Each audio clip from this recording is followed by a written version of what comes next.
Assalamualaikum warahmatullahi wabarakatuh. Waalaikumsalam warahmatullahi wabarakatuh. Alhamdulillah wassalatu wassalamu ala sayyidina Rasulillah sayyidina wa maulana Muhammad ibn Abdullah wa ala alihi wa sahbihi wa mawalah. La hawla wa la quwwata illa billah, amma ba'du.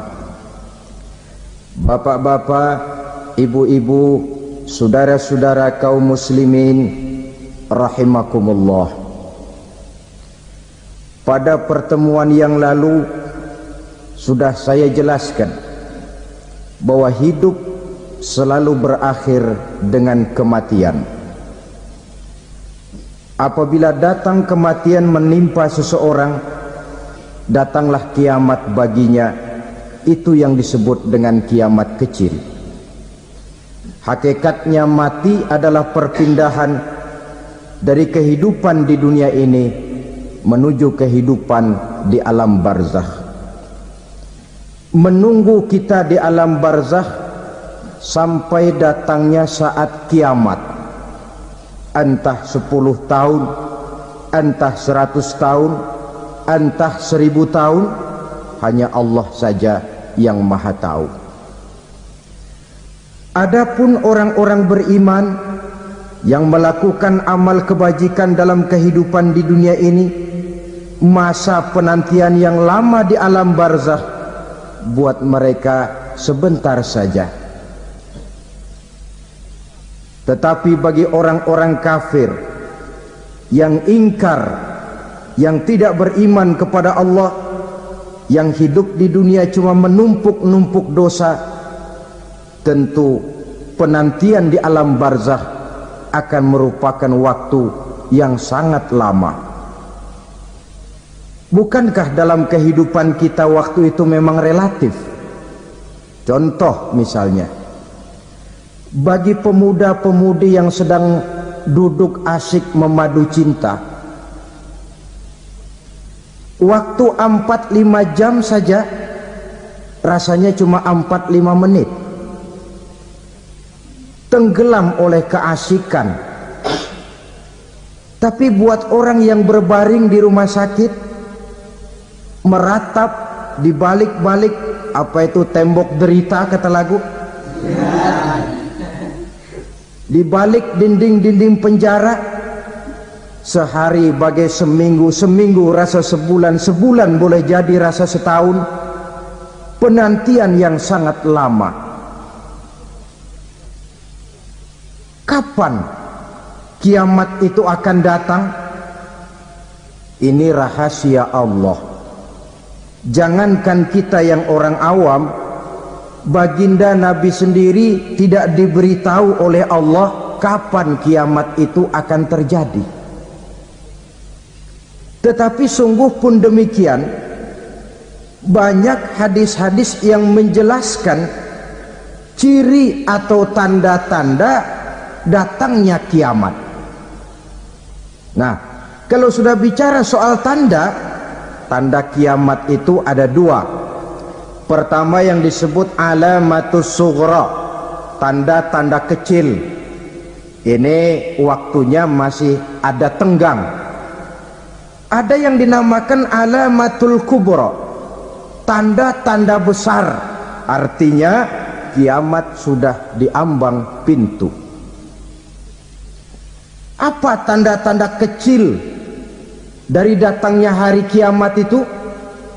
Misalnya kata Nabi, apabila ilmu sudah diangkat oleh Allah, artinya apabila ulama sudah banyak wafat, minat orang belajar agama berkurang, lalu kebodohan nampak merajalela di mana-mana, zina dikerjakan secara terbuka, minuman-minuman keras jadi kebanggaan, itu termasuk di antara tanda-tanda kecil terjadinya hari kiamat. Apalagi misalnya iza waladatil ammatu rabbataha, apabila budak sudah melahirkan tuan. Apa maksudnya? Ada yang mentafsirkan apabila anak sudah bisa membudaki orang tuanya, orang tua yang melahirkan dia, yang membesarkan dia, demi setelah si anak besar jadi orang berpangkat, bertitel, berharta, berkedudukan, jadilah orang tua itu budaknya. Sehingga sering dibilang kalau orang tua kaya, anak jadi raja, tapi kalau anak yang kaya, orang tua sering jadi budak. Apalagi munculnya fitnah yang bergelombang, timbul perang antara dua bangsa yang besar, waktu berjalan terasa sangat pendek sekali. Itu merupakan tanda di antara tanda-tanda kiamat. Termasuk di dalamnya sulit membedakan mana laki, mana perempuan. Kan kalau tanda-tanda kayak begini sekarang sudah banyak kita lihat kan? Ulama banyak wafat, penggantinya sulit. Zina dikerjakan berterang-terangan, minuman keras jadi kebanggaan, banyak anak membudaki orang tuanya, sulit membedakan mana laki mana perempuan. Kadang-kadang dari belakang kita lihat perempuan bener, begitu kita colek nengok jenggotan.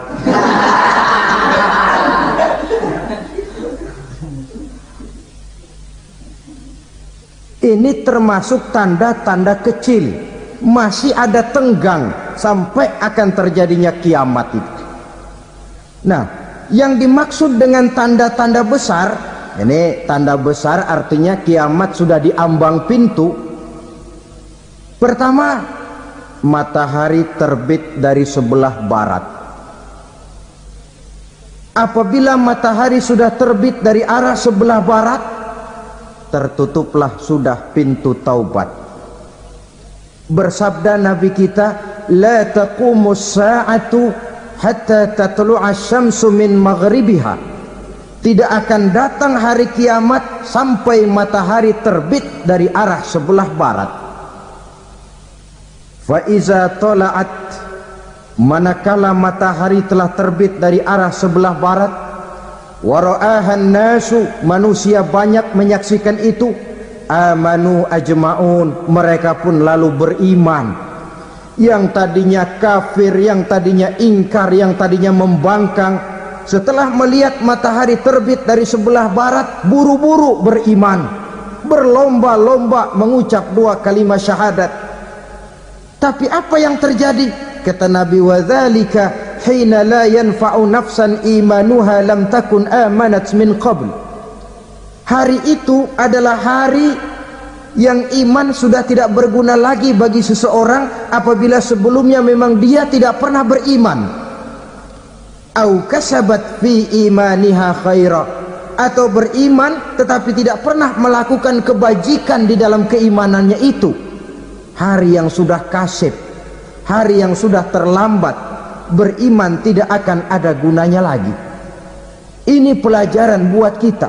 Sebelum sang surya terbit dari sebelah barat, sebelum nafas sampai di tenggorokan, artinya pintu taubat masih terbuka.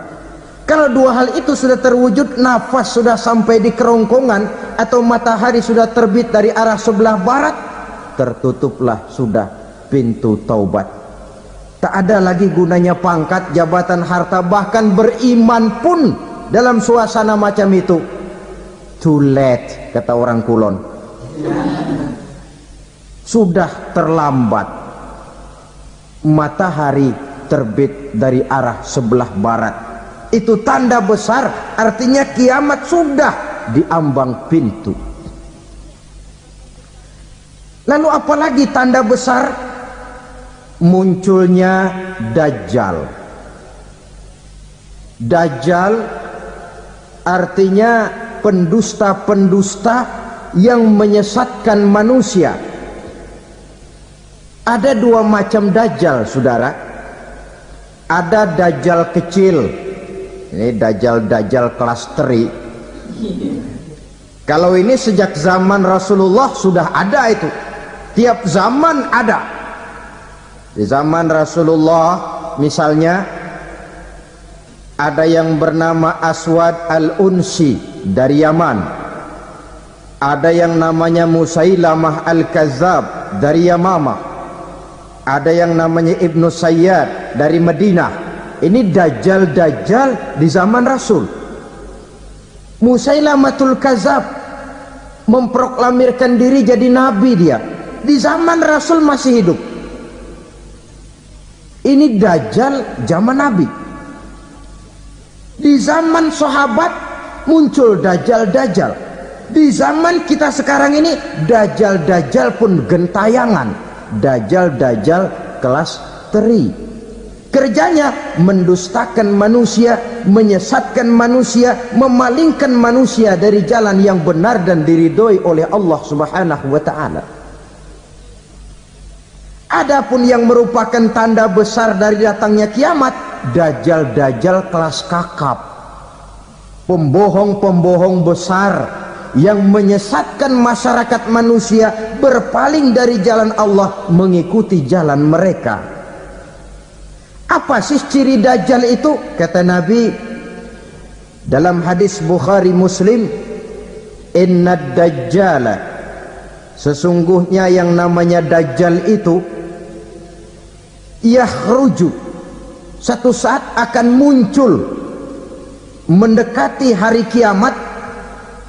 Wa inna ma'ahu ma'an, si dajjal ini membawa air, wa naran, dan juga membawa api. Dua simbol. Di tangan yang satu dia bawa air, di tangan yang satu dia bawa api. Wa ammal ladzi yarahu an-nasu ma'an fanarun, adapun yang orang banyak lihat air, hakikatnya adalah api. Yang dilihat api, hakikatnya adalah air. Oleh sebab itu, kalau api yang ditawarkan, ambillah air. Kalau air yang ditawarkan, pilihlah api. Maksudnya apa ini? Ini bahasa simbol, saudara-saudara. Dajjal bicaranya seolah-olah untuk kepentingan manusia, menawarkan surga. Surga yang dia tawarkan hakikatnya neraka. Hai manusia, kalau kau mau bahagia, jangan dekat-dekat dengan agama. Solat itu tidak efektif dan efisien, tidak produktif dari segi ekonomi itu. Menghadiri majelis taklim cuma buang-buang waktu. Tahajud, tasbih, tahlil, baca Quran, apa itu? Pekerjaan mubazir saja. Hidup ini cuma sekali, masa yang cuma sekali, manfaatkan dengan sebaik-baiknya. Mumpung, dibawanya sifat mumpung tetapi dalam pengertian yang sangat negatif.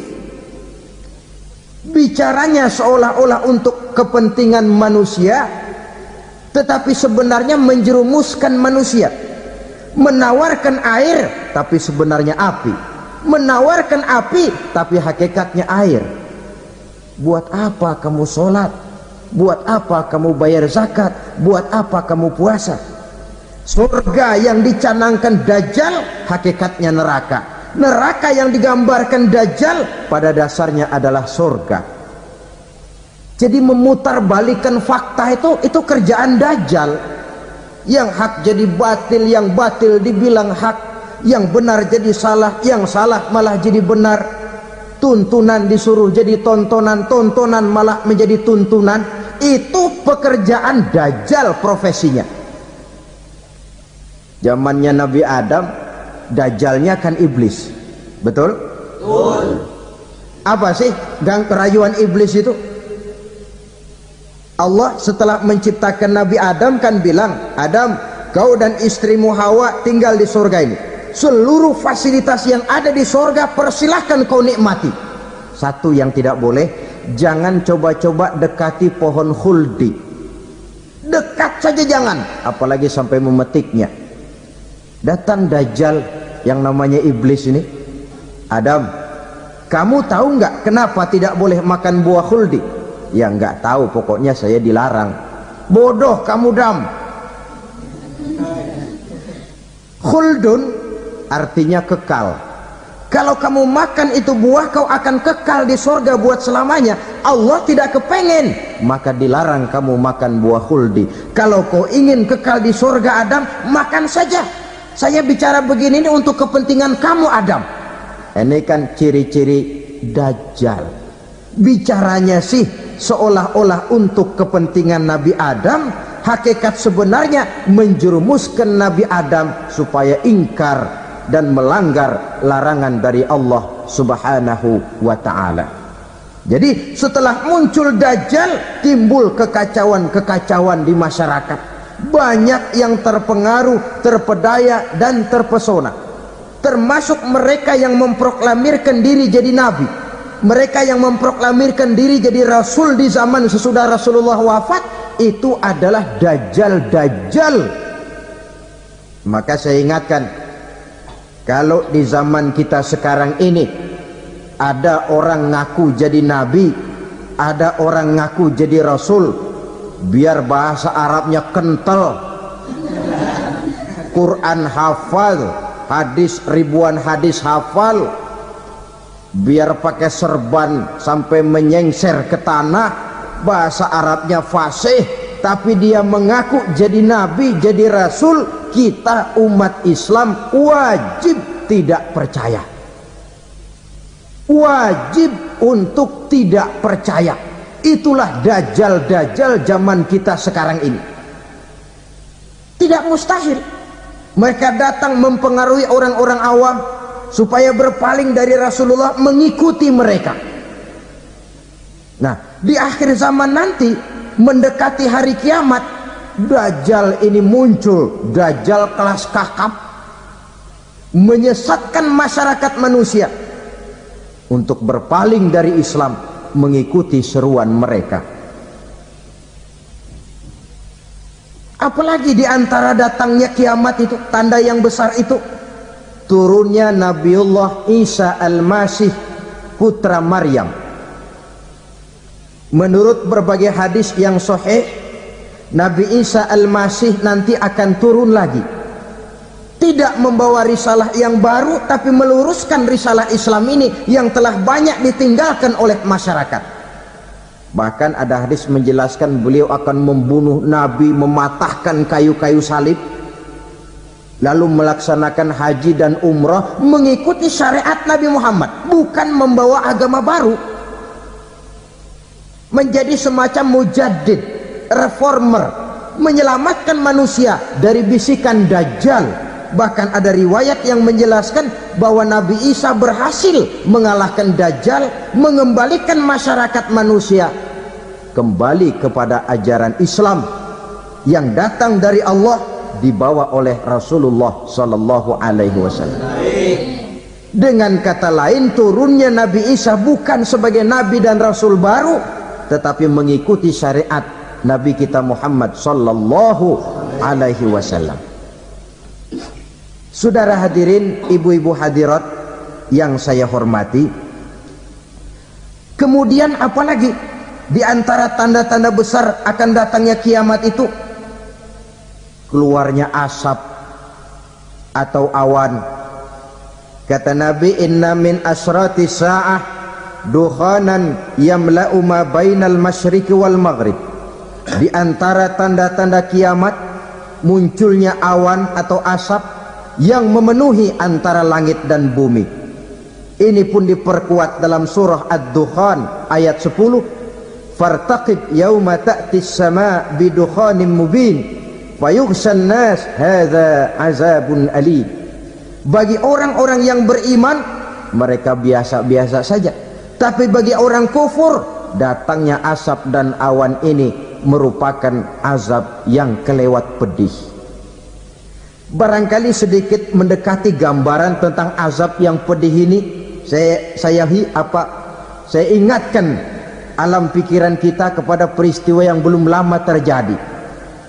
Pernah dengar berita bocornya reaktor nuklir di Chernobyl, Uni Soviet? Pernah dengar? Bocornya reaktor nuklir di Chernobyl yang mengakibatkan ratusan bahkan sangat mungkin ribuan nyawa. cuma satu reaktor. Bagaimana kalau seluruh cadangan nuklir yang dimiliki oleh para negara adik kuasa ini diledakkan? Bahkan yang konon menurut catatan, cadangan nuklir yang dimiliki bersama oleh Amerika dan Rusia sekarang ini sudah sanggup memusnahkan 6 miliar manusia, 1,5 kali lebih banyak dari jumlah manusia yang nongkrong di permukaan bumi ini. Saudara-saudara hadirin yang saya hormati, lalu saat mendekati hari kiamat, apalagi tandanya? Setelah Nabi Isa wafat, pada saat turunnya yang kedua kali, lalu Allah meniupkan angin sejuk. Semua orang-orang beriman, orang-orang baik wafat, sehingga penghuni bumi ini cuma tinggal lagi terdiri dari orang-orang kafir. Tidak ada lagi di bumi ini yang bisa mengucapkan Allah. Sehingga dalam hadis qudsi itu ada keterangan, innallaha azza wa jalla yaqulu li Israfil. Allah pernah pesan kepada malaikat Israfil, kata Allah, Israfil, iza sami'ta qailan yaqul Allah Allah fa akhirin nafakh 40 sanatan ikraman liqailiha. Hai Israfil, apabila kau dengar di permukaan bumi masih banyak orang yang mengucapkan Allah Allah, maka tunda sangkakala kiamat itu 40 tahun.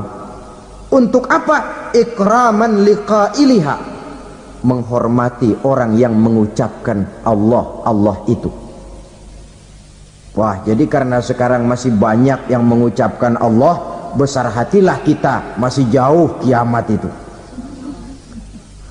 Tapi jangan lupa, kiamat pribadi, kiamat kecil itu yang nggak kita sangka-sangka. Ajal datang mencabut nyawa, itu kiamat pribadi, dan itu yang pasti kita hadapi, dan itu yang membuat kita tidak boleh bersikap main-main di dalam kehidupan sekarang ini. Saudara hadirin yang saya hormati, tidak ada lagi orang-orang muslim.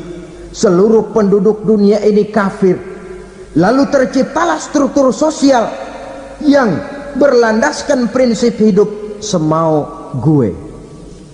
Bakal terjadilah prinsip di mana yang kaya menyantap yang miskin, yang kuat menindas yang lemah.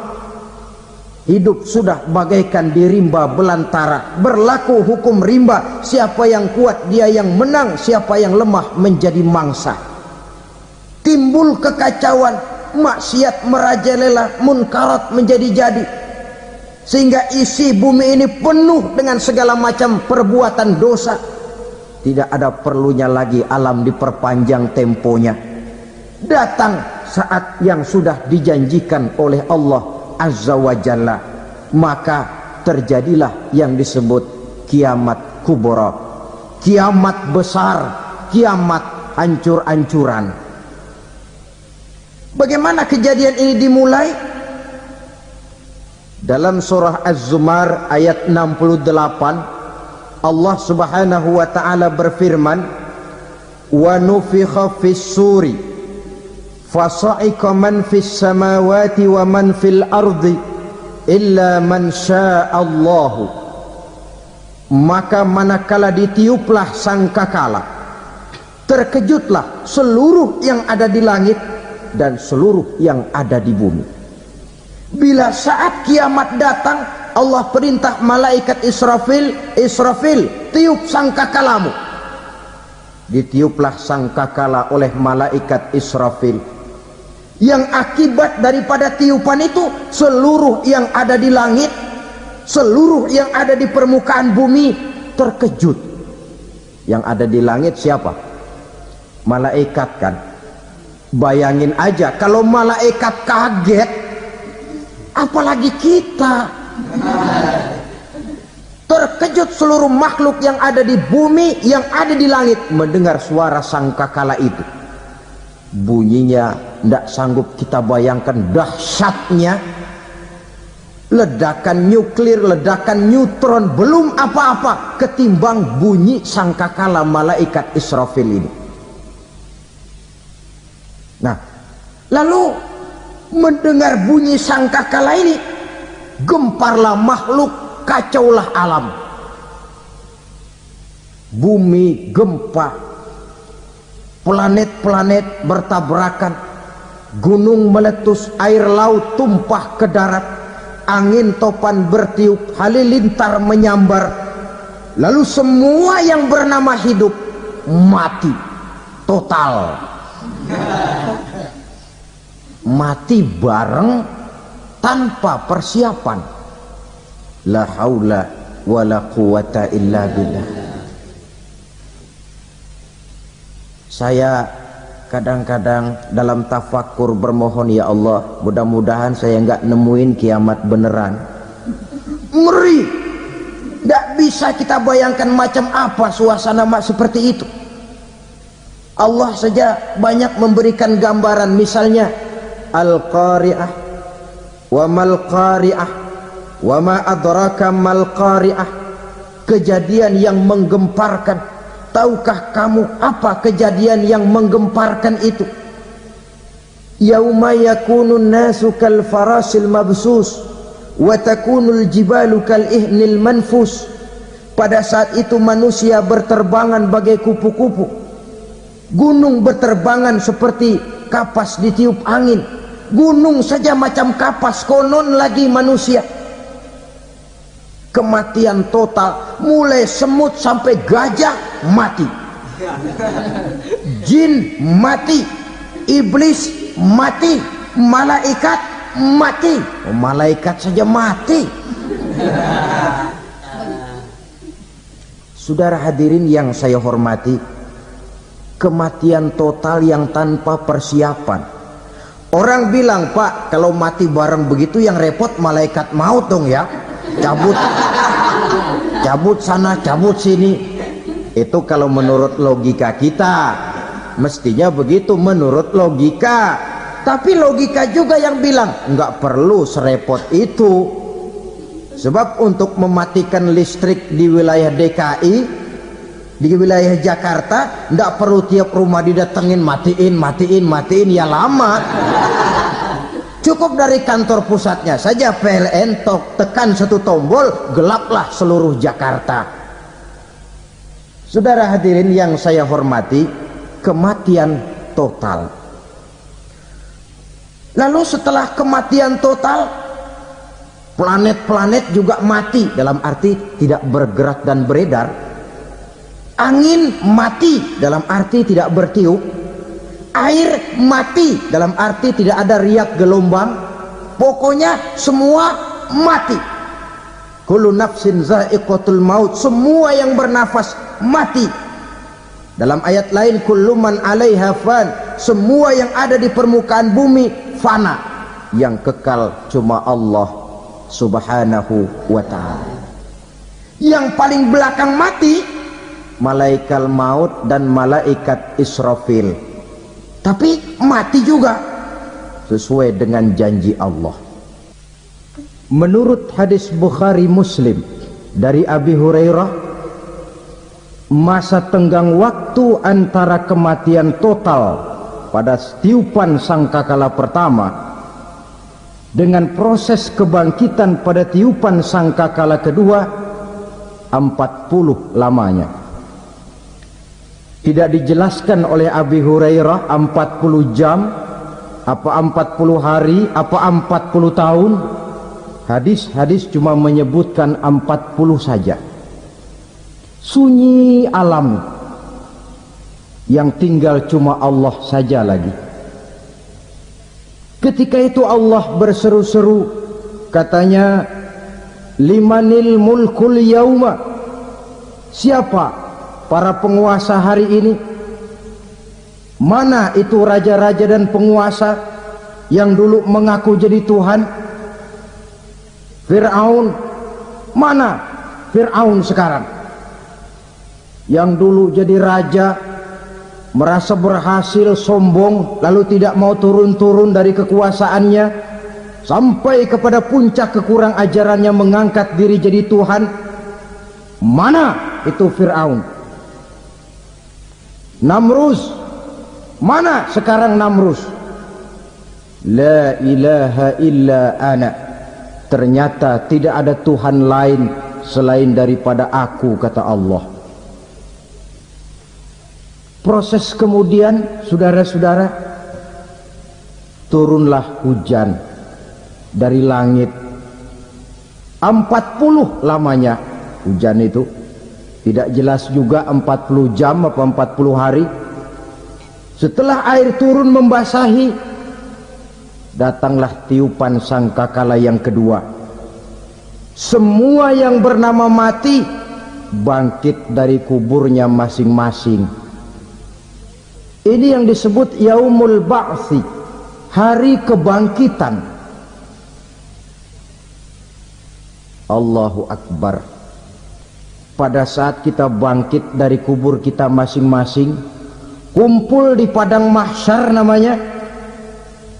Bayangin aja, saya sendiri nggak sanggup bayangin.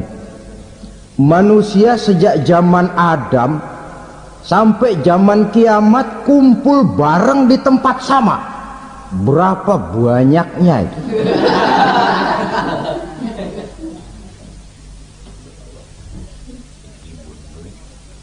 Dan yang luar biasa menurut satu riwayat, pada saat bangkit itu, Masya Allah, roman muka kita berubah, disesuaikan dengan amalan kita waktu di dunia ini. Barang siapa yang waktu di dunia amalannya itu amalan tikus, di akhirat nanti dia bangkit dari kubur, mukanya seperti muka tikus. Gagah betul badannya, tapi mukanya seperti tikus. Kenapa? Amalannya waktu di dunia seperti amalan tikus. Apa amalan tikus itu? Suka ngegeragoti barang yang sudah disimpan rapi-rapi. Orang sudah simpan uang rapi-rapi, simpan perhiasan rapi-rapi, digeragoti oleh tikus. Maling-maling, pencoleng-pencoleng, koruptor-koruptor, itu nanti di akhirat nanti kita lihat mukanya seperti muka tikus. Oh, ini waktu di dunia suka nyolong, mukanya seperti muka tikus. Barang siapa yang waktu di dunia ini amalannya itu amalan macan, dia akan bangkit nanti mukanya seperti muka macan. Apa amalan macan? Macan itu amalannya menang-menangan.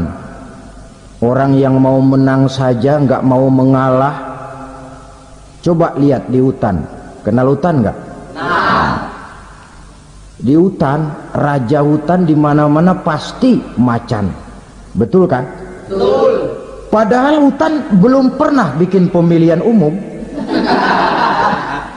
Tapi macan tidak peduli ada pemilihan umum apa tidak, pokok saya raja. Sebab apa? Macan jadi raja itu bukan karena benar, tapi karena kuat jadi raja. Setelah dia jadi raja, rakyat hutan yang mesti dilindungi malah dimakan oleh raja macan. Kambing rakyat hutan dimakan oleh macan. Ayam rakyat hutan dimakan oleh macan. Itu nanti kita lihat di akhirat itu mukanya seperti muka macan, gagah betul. Lalu barang siapa yang di dunia ini amalannya itu seperti amalan anjing, nanti dia punya muka seperti muka anjing. Apa amalan anjing? Pertama, anjing itu kalau disuruh jaga rumah, dia tidak bisa membedakan mana maling mana tamu. Biar yang datang maling kalau bawa tulang, anjing kalem. Yang kedua, anjing itu akan setia kepada siapa saja yang memberinya roti. Siapa yang memberinya roti, itulah majikannya. Apa kata majikannya pasti dia laksanakan. Soal benar atau salah dia tidak peduli. Setelah anjing dapat roti, dia tidak punya pilihan lain kecuali bilang, abdi mah kumaha juragan wae ayeuna mah.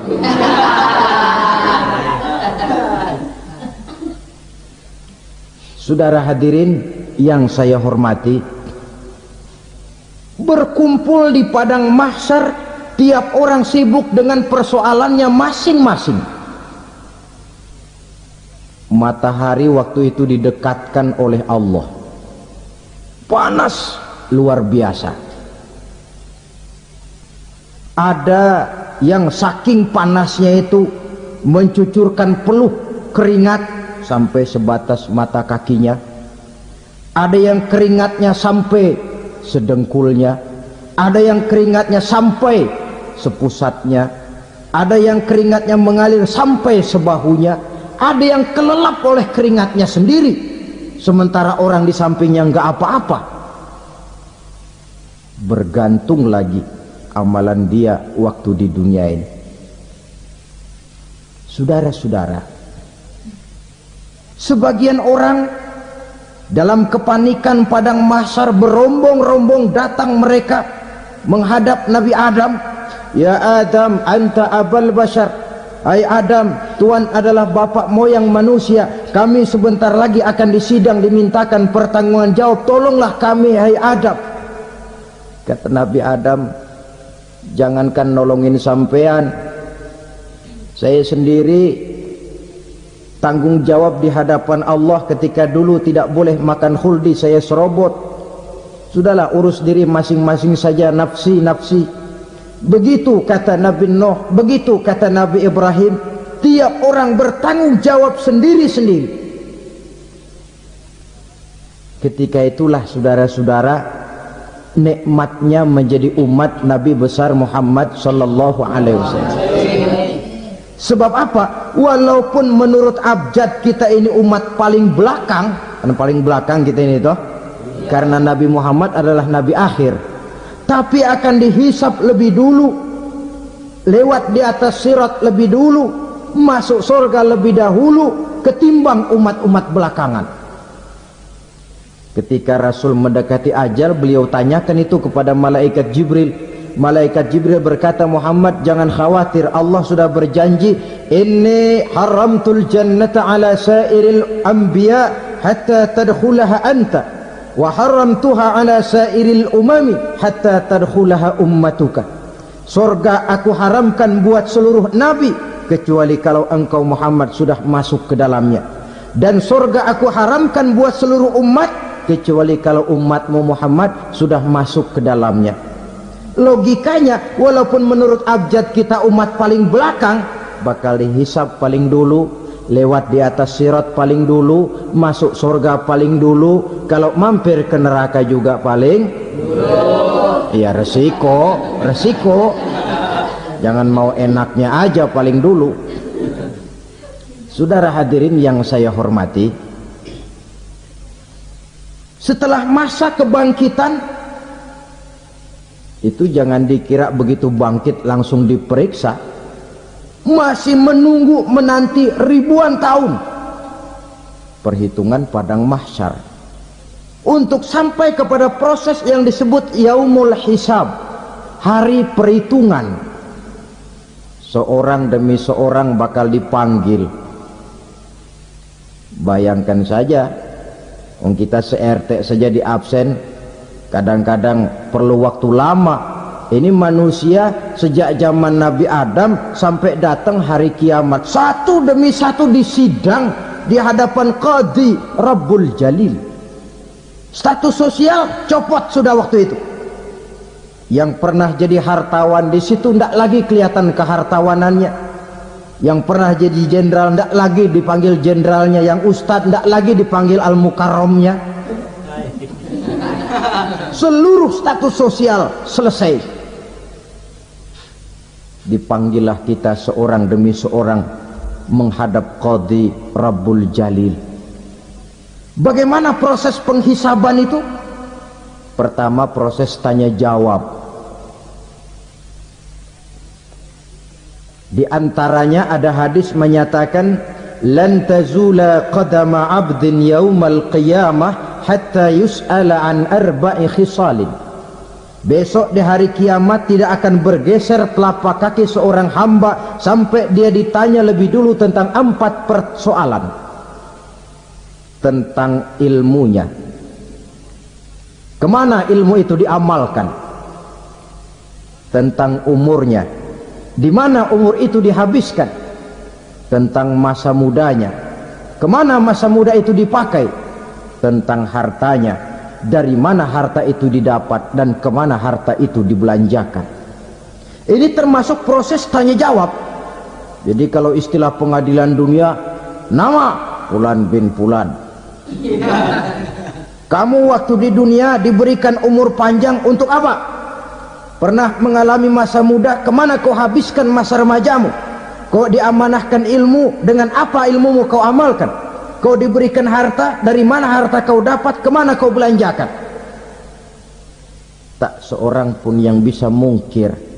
Sebab apa? Dikala itu yang menjadi saksi bukan orang. Yang menjadi saksi adalah seluruh anggota badan kita. Tangan bicara, kaki jadi saksi terhadap seluruh amalan yang pernah kita kerjakan pada saat kehidupan di alam dunia ini. Selesai proses tanya jawab, lalu diperlihatkan buku catatan kita waktu hidup di dunia ini. Jangan lupa Allah itu menyiapkan 2 superkomputer kepada kita. Sebelah ditempelin sebelah kanan, yang sebelah tempelin di sebelah kiri. Komputer itu namanya Raqib dan Atid. 2 malaikat yang apabila baik kita lakukan, refleks saja akan menulis kebajikan kita. Jahat kita kerjakan, akan tertulis. Catatan itu nanti diperlihatkan kepada kita. Waduh, alangkah malunya pada saat diperlihatkan catatan kita, buku rapot kita merah melulu. Barangkali diperiksa sambil diomelin, brengsek lo. Buku merah melulu begini, bagaimana waktu hidup di dunia? Tidak cukup diperlihatkan buku catatan kehidupan, rekaman kehidupan. Rekaman kehidupan kita secara utuh sejak terlahir sampai ajal datang merenggut nyawa. Barangkali mirip dengan video sekarang ini, di mana terekam dengan baik seluruh kegiatan kita sejak yang sekecil-kecilnya sampai kepada yang sebesar-besarnya. Untuk kemudian kita pun menerima balasan. In khairan fa khairun wa in syarran fa syarrun. Kalau baik ya baik balasannya, kalau jahat ya jahat juga balasannya. Catatan-catatan kita diberikan. Kalau banyak kebajikannya diberikan di tangan kanan dengan cara yang halus. Kalau banyak kejahatannya diberikan dari sebelah kiri atau dilempar dari belakang. Itulah sebabnya sejak di dunia ini kita sudah mohon kepada Allah. Ketika berwudu membasuh tangan kanan, apa kita bilang? Allahumma a'tini kitabi biyamini wa hasibni hisaban yasira. Ya Allah, berikan saya kitab di tangan kanan, dan kalau saya memang perlu dihisap, hisaplah saya yang seringan-ringannya.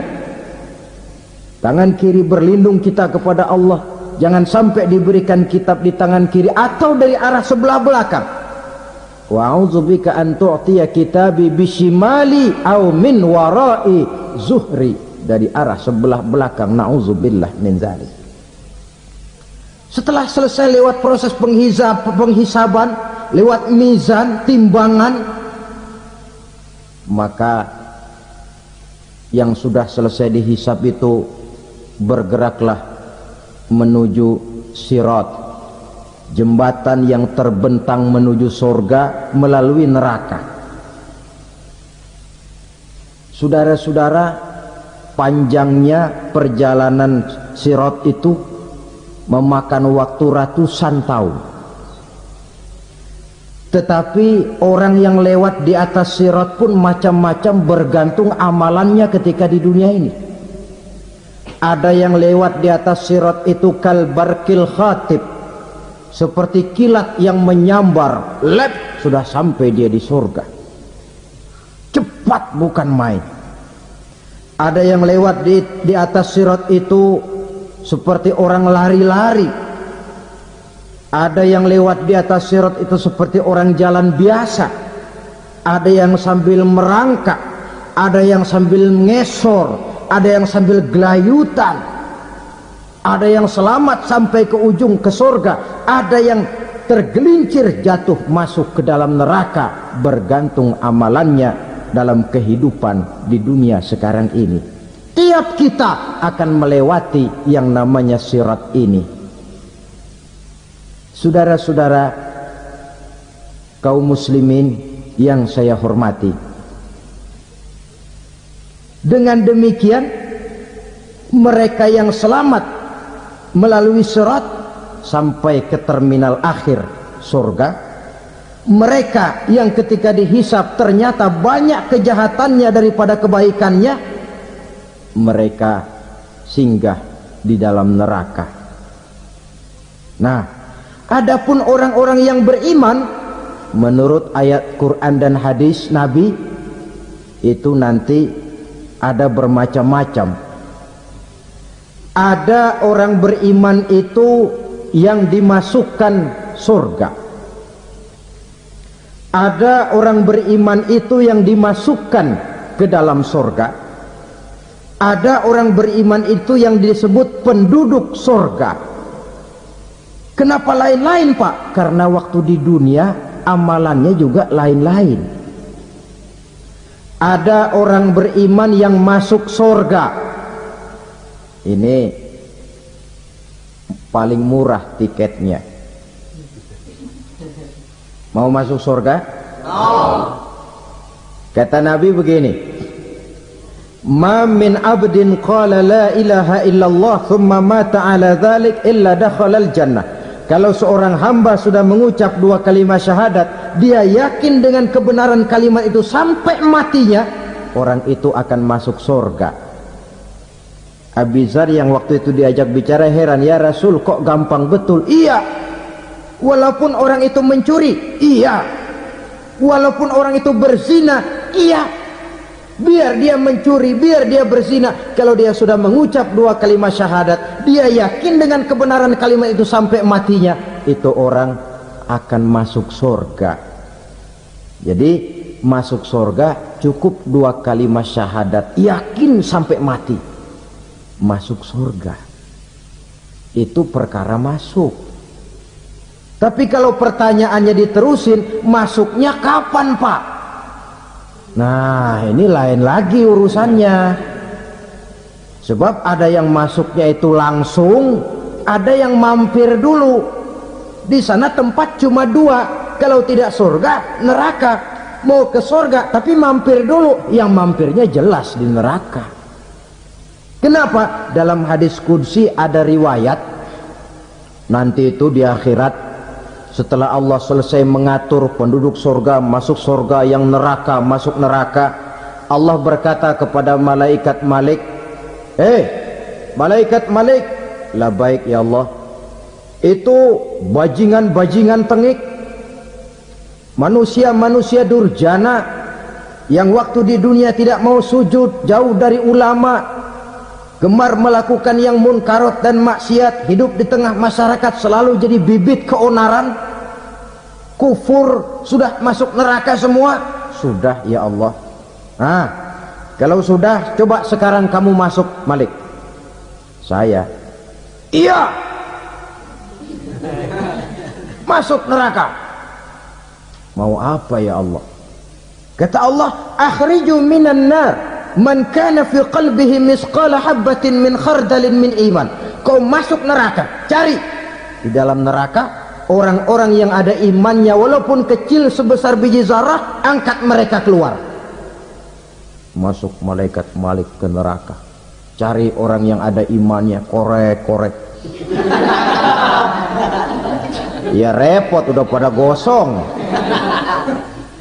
Yang ada imannya diangkat ke atas, yang ada imannya diangkat ke atas, lalu dimandikan di Nahrul Hayat, namanya sungai kehidupan di akhirat nanti. Cakep lagi rupanya, bersih lagi wajahnya, apel di hadapan Allah. Kata Allah, bagaimana mas? Kapok nggak sampean? Kapok ya Allah. Nah, kalau kapok, idhab fadkhulil jannah, pergi masuk surga sana.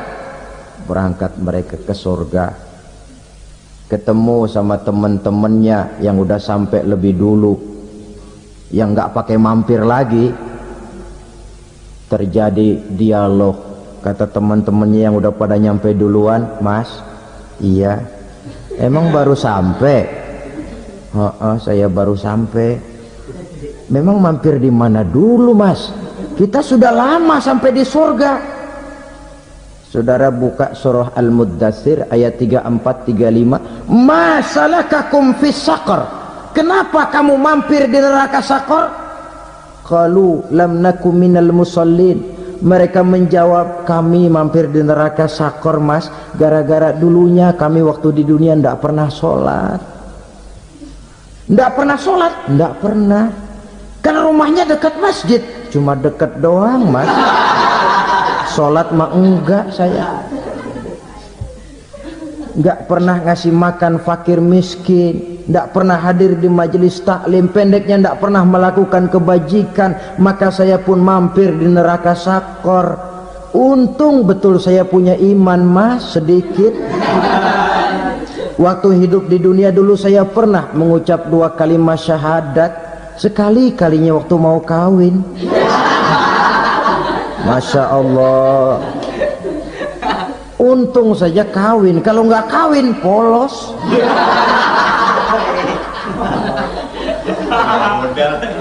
Itu juga pengulu sudah setengah mati ngajarin. Asyhadu alla, asyaduaan, asyaduaan.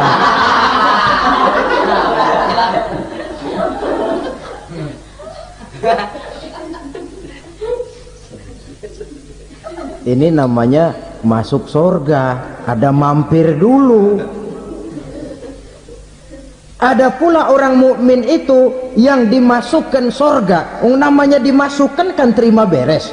Saya masuk ke rumah, jalan sendiri, cari tempat sendiri. Saya dimasukkan ke dalam rumah, terima beres, pokok ada di dalam, itu dimasukkan namanya. Nggak pakai mampir. Tapi tentu tiketnya lebih mahal ketimbang yang pertama tadi. Apa kata Allah? Innal ladzina amanu wa amilus salihat la ukaffiranna anhum sayyi'atihim wa la udkhilannahum jannah. Sesungguhnya orang-orang yang beriman kemudian beramal soleh, kami hapuskan segala dosa dan kesalahannya, kami masukkan mereka ke dalam surga.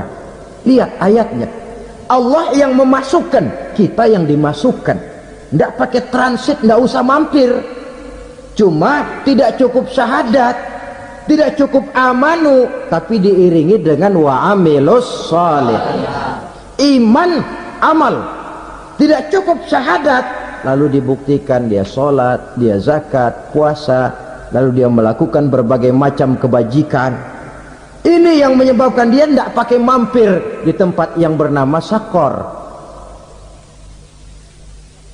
Lalu ada pula orang mukmin itu yang disebut penduduk surga. Wah, ini sudah VIP ini. Ashabul jannah, penduduk surga.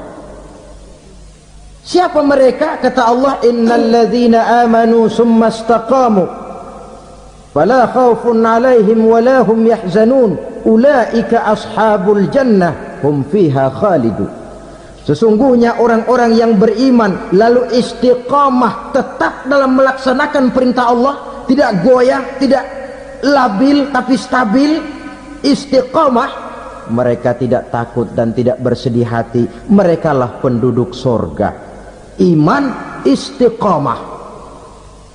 Tidak punya duit, sembahyang. Banyak duit, sembahyang. Miskin, sembahyang. Kaya, tetap sembahyang. Istiqamah. Kadang orang kalau susah rajin ke masjid, banyak duitnya ngelihat masjid melengos. Itu yang dibilang waktu miskin hamba Allah, setelah kaya jadi hamba harta. Bergeser, tidak ada nilai istiqomahnya. Saudara-saudara, dengan begitu penduduk neraka itu dua. Ada penduduk permanen, ada penduduk yang semi permanen. Yang semi permanen orang-orang beriman yang mempunyai dosa besar. Mereka masuk ke neraka untuk menerima azab sesuai dengan dosanya. Bila selesai masa azab itu, mereka akan diangkat untuk ditempatkan kembali ke dalam surganya Allah Subhanahu wa ta'ala. Nah, dikala itulah saudara-saudara ada yang disebut syafaat dari Rasulullah sallallahu alaihi wasallam. Tapi tentu jangan lupa syafaat ini ibarat kain menambal dia. Kita punya kain bolong-bolong sedikit, syafaat yang menambal. Solat kita ada kurang dikit, sedekah kita ada campur riak dikit, amalan kita ada tidak karena Allah dikit, kita berharap syafaat. Jadi biarlah kain masih bolong-bolong, yang penting punya kain. Tapi kalau kainnya tidak ada, yang ditambal apanya? Sholat tidak, puasa tidak, zakat tidak, berharap syafaat saja, ya, terlalu berlebihan itu. Saudara hadirin yang saya hormati, apabila selesai proses penghisaban, proses penghitungan, maka dikala itulah manusia terbagi dalam dua kelompok besar. Fariqun fil jannah wa fariqun fis sa'ir. Sekelompok orang-orang beruntung yang masuk ke dalam surga, dan sekelompok lagi masuk ke dalam neraka. Akan memakan waktu untuk menceritakan sifat surga dan neraka, tapi insya Allah pada kesempatan pertemuan lain saya sampaikan. Namun sebagai gambaran umum cukuplah saya sampaikan sebuah hadis qudsi. Allah jelaskan, a'dadtu li'ibadiyas salihin ma la 'ainun ra'at wa la uzunun sami'at wa la khatara fi qalbil bashar. Aku sediakan buat hamba-hambaku yang soleh, yang tidak pernah terlihat oleh mata, tidak pernah terdengar oleh telinga, dan belum pernah terdetik dalam hati manusia. Jadi kenikmatan surga belum pernah dilihat mata, belum pernah didengar telinga, belum pernah terdetik dalam hati. Pedihnya azab neraka belum pernah terlihat mata, belum pernah terdengar telinga, belum pernah terdetik dalam hati. Saudara hadirin yang saya hormati, oleh karena itu sebagai uraian akhir daripada kiamat ini, marilah sama-sama kita memanfaatkan hidup dengan sebaik-baiknya supaya jangan timbul penyesalan di hari kemudian nanti. Mudah-mudahan kita seluruhnya diselamatkan Allah dari azab neraka dan mendapat surga dan ridhonya. Sekian dan demikianlah pertemuan kita kali ini. Terima kasih banyak atas segala perhatian. Mohon maaf atas segala kekurangan. Usikum wa nafsi bitaqwallah. Wassalamualaikum warahmatullahi wabarakatuh. Waalaikumsalam warahmatullahi wabarakatuh.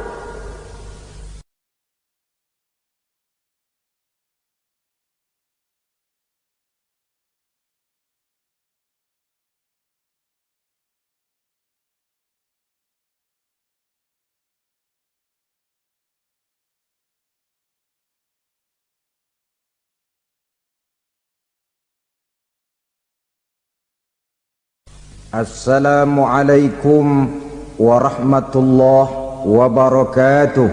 Waalaikumsalam warahmatullahi wabarakatuh. Alhamdulillah, wassalatu wassalamu ala sayyidina Rasulillah, sayyidina wa maulana Muhammad ibn Abdullah, wa ala alihi wa sahbihi wa mawalah. La hawla wa la quwwata illa billah, amma ba'du. Bapak-bapak, ibu-ibu, saudara-saudara kaum muslimin rahimakumullah.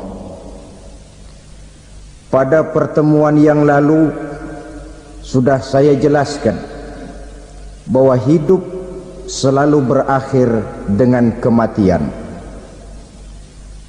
Apabila datang kematian menimpa seseorang, datanglah kiamat baginya. Itu yang disebut dengan kiamat kecil. Hakikatnya mati adalah perpindahan dari kehidupan di dunia ini menuju kehidupan di alam barzakh. Menunggu kita di alam barzakh sampai datangnya saat kiamat. Entah 10 tahun, entah 100 tahun, entah 1000 tahun, hanya Allah saja yang maha tahu.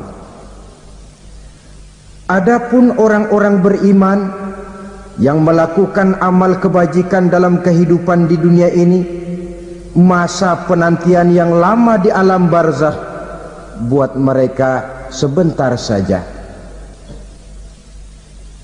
Tetapi bagi orang-orang kafir yang ingkar, yang tidak beriman kepada Allah, yang hidup di dunia cuma menumpuk-numpuk dosa, tentu penantian di alam barzakh akan merupakan waktu yang sangat lama.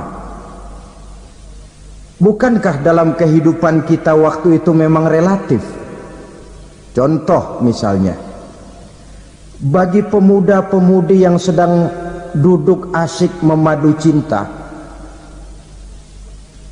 waktu 4-5 jam saja rasanya cuma 4-5 menit,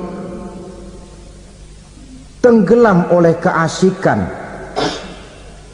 Tapi buat orang yang berbaring di rumah sakit, meratap di balik-balik apa itu tembok derita kata lagu, di balik dinding-dinding penjara, sehari bagai seminggu, seminggu rasa sebulan, sebulan boleh jadi rasa setahun. Penantian yang sangat lama. Kapan kiamat itu akan datang? Ini rahasia Allah. Jangankan kita yang orang awam, baginda Nabi sendiri tidak diberitahu oleh Allah kapan kiamat itu akan terjadi. Tetapi sungguh pun demikian, banyak hadis-hadis yang menjelaskan ciri atau tanda-tanda datangnya kiamat. Nah, kalau sudah bicara soal tanda kiamat itu ada dua. Pertama yang disebut alamatus sughra, tanda-tanda kecil.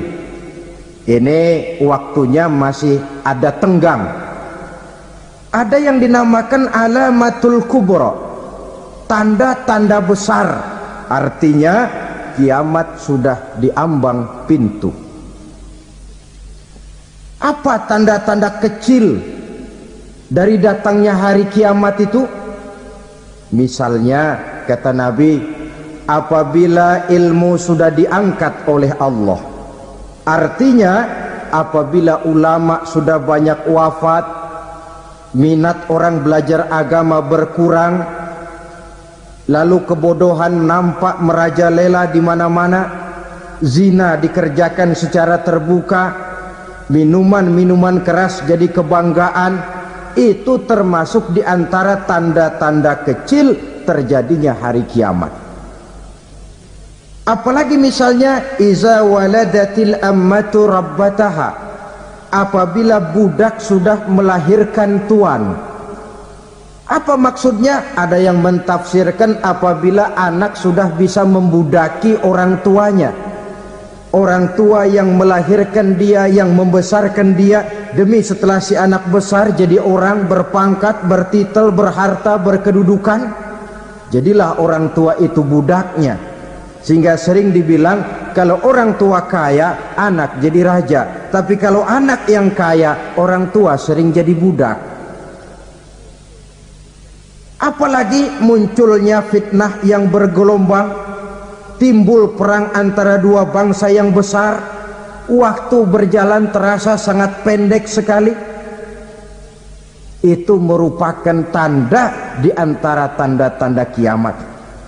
termasuk di dalamnya sulit membedakan mana laki mana perempuan. Kan kalau tanda-tanda kayak begini sekarang sudah banyak kita lihat kan. Ulama banyak wafat, penggantinya sulit. Zina dikerjakan berterang-terangan, minuman keras jadi kebanggaan, banyak anak membudaki orang tuanya, sulit membedakan mana laki mana perempuan. Kadang-kadang dari belakang kita lihat perempuan bener, begitu kita colek nengok jenggotan.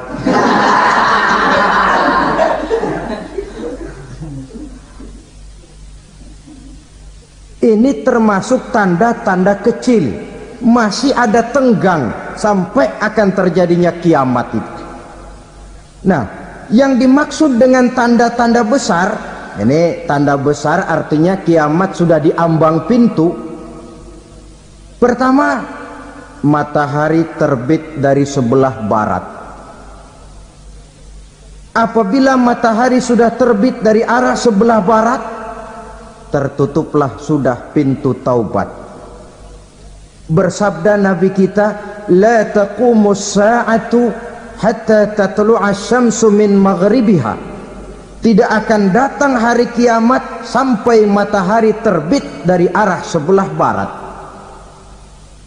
Fa iza tala'at, manakala matahari telah terbit dari arah sebelah barat, wa ra'ahan nasu, manusia banyak menyaksikan itu, amanu ajma'un, mereka pun lalu beriman.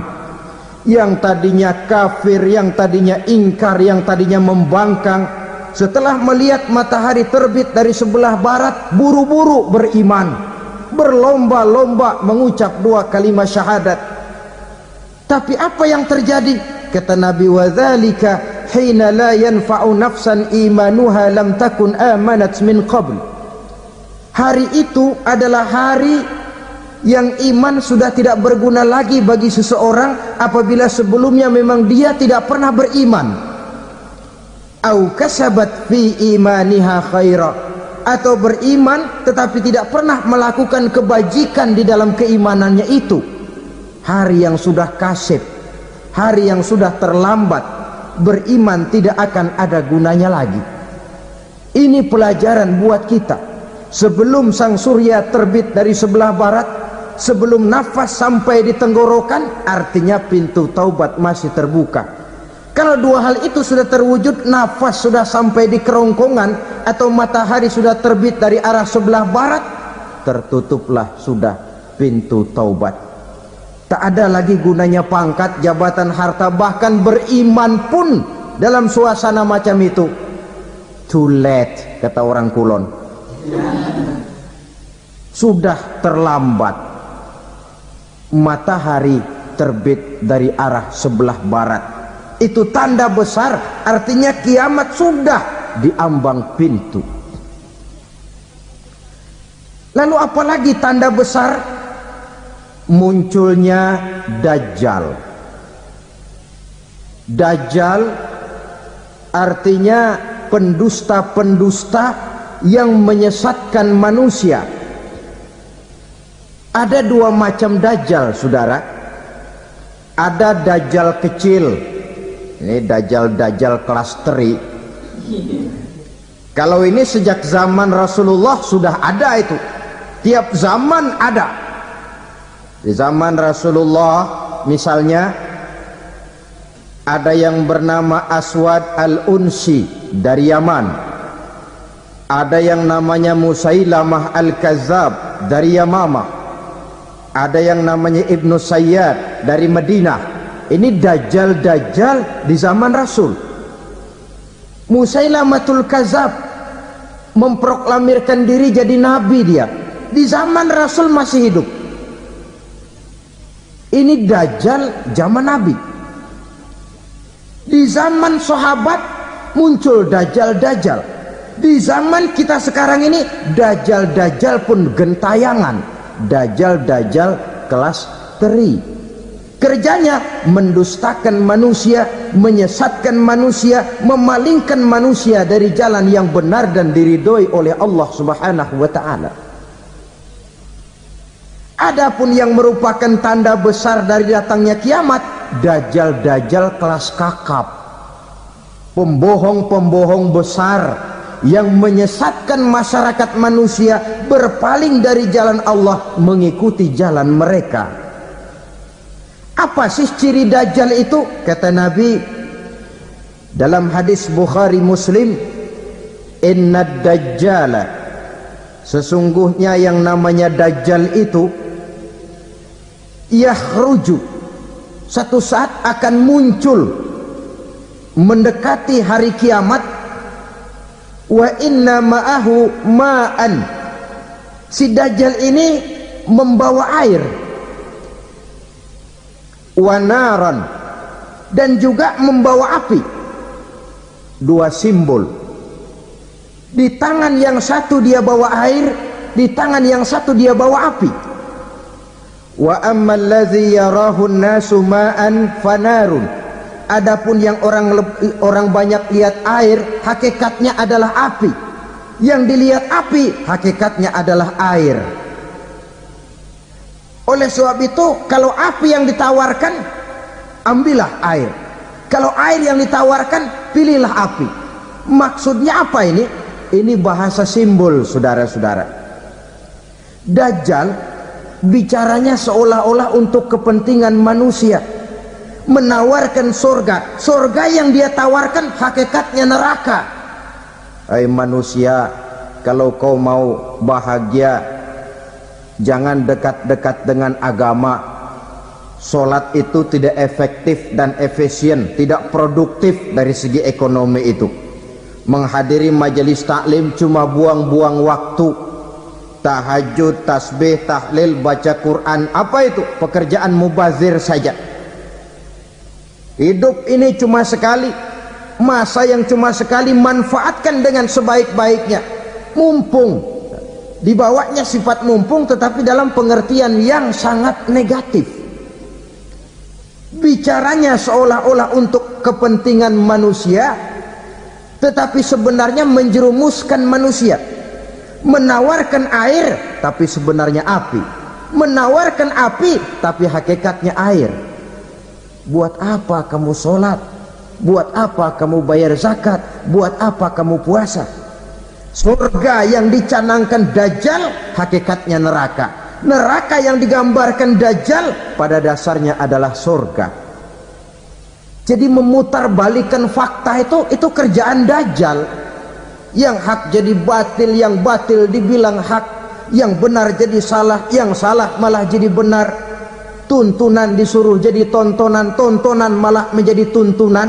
Itu pekerjaan dajjal profesinya. Zamannya Nabi Adam, dajjalnya kan iblis. Betul? Betul. Apa sih gang kerayuan iblis itu? Allah setelah menciptakan Nabi Adam kan bilang, Adam, kau dan istrimu Hawa tinggal di surga ini. Seluruh fasilitas yang ada di surga persilahkan kau nikmati. Satu yang tidak boleh, jangan coba-coba dekati pohon khuldi. Dekat saja jangan, apalagi sampai memetiknya. Datang dajjal yang namanya iblis ini. Adam, kamu tahu nggak kenapa tidak boleh makan buah khuldi? Ya nggak tahu, pokoknya saya dilarang. Bodoh kamu Dam. Khuldun artinya kekal. Kalau kamu makan itu buah, kau akan kekal di surga buat selamanya. Allah tidak kepengen, maka dilarang kamu makan buah khuldi. Kalau kau ingin kekal di surga Adam, makan saja. Saya bicara begini ini untuk kepentingan kamu Adam. Ini kan ciri-ciri dajjal. Bicaranya sih seolah-olah untuk kepentingan Nabi Adam, hakikat sebenarnya menjerumuskan Nabi Adam supaya ingkar dan melanggar larangan dari Allah Subhanahu wa ta'ala. Jadi setelah muncul dajjal, timbul kekacauan-kekacauan di masyarakat. Banyak yang terpengaruh, terpedaya dan terpesona, termasuk mereka yang memproklamirkan diri jadi nabi. mereka yang memproklamirkan diri jadi rasul di zaman sesudah Rasulullah wafat, itu adalah dajjal-dajjal. Maka saya ingatkan, kalau di zaman kita sekarang ini ada orang ngaku jadi nabi, ada orang ngaku jadi rasul, biar bahasa Arabnya kental,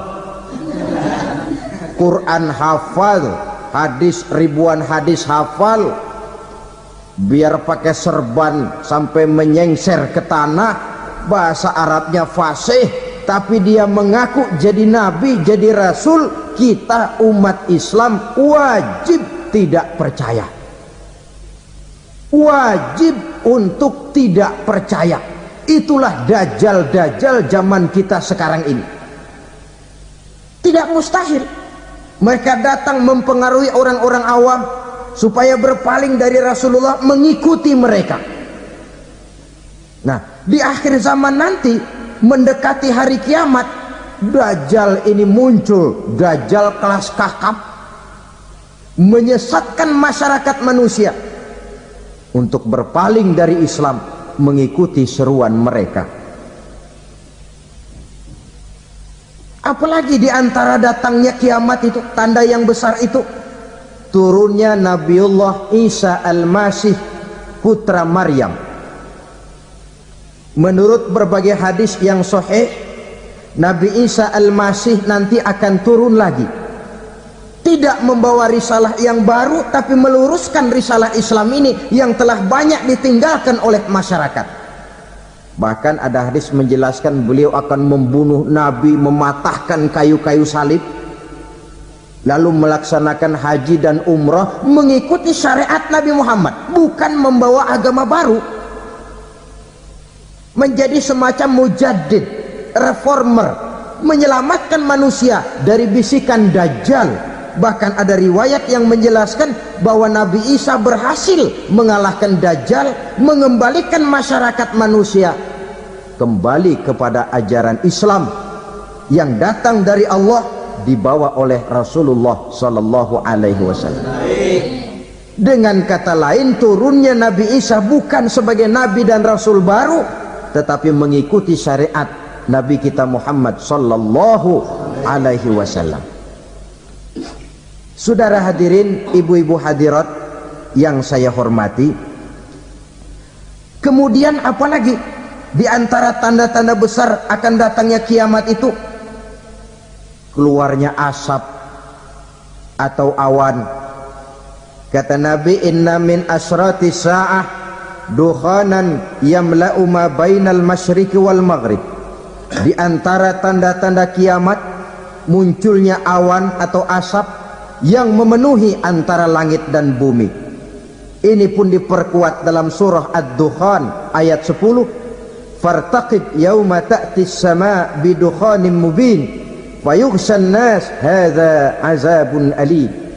Bagi orang-orang yang beriman, mereka biasa-biasa saja, tapi bagi orang kufur, datangnya asap dan awan ini merupakan azab yang kelewat pedih. Barangkali sedikit mendekati gambaran tentang azab yang pedih ini, saya ingatkan alam pikiran kita kepada peristiwa yang belum lama terjadi. Pernah dengar berita bocornya reaktor nuklir di Chernobyl, Uni Soviet? Pernah dengar? Nah, bocornya reaktor nuklir di Chernobyl yang mengakibatkan ratusan bahkan sangat mungkin ribuan nyawa. Cuma satu reaktor. Bagaimana kalau seluruh cadangan nuklir yang dimiliki oleh para negara adik kuasa ini diledakkan?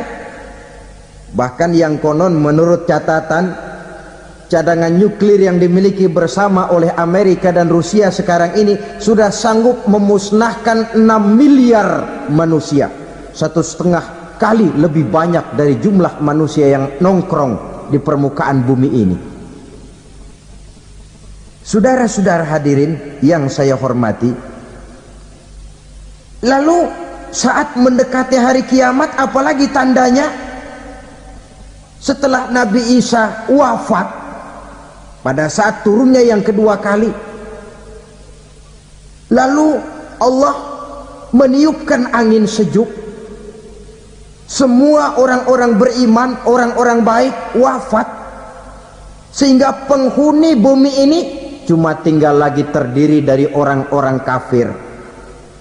Tidak ada lagi di bumi ini yang bisa mengucapkan Allah. Sehingga dalam hadis qudsi itu ada keterangan, innallaha azza wa jalla yaqulu li Israfil. Allah pernah pesan kepada malaikat Israfil, kata Allah, Israfil, iza sami'ta qailan yaqul Allah Allah fa akhirin nafakh 40 sanatan ikraman liqailiha.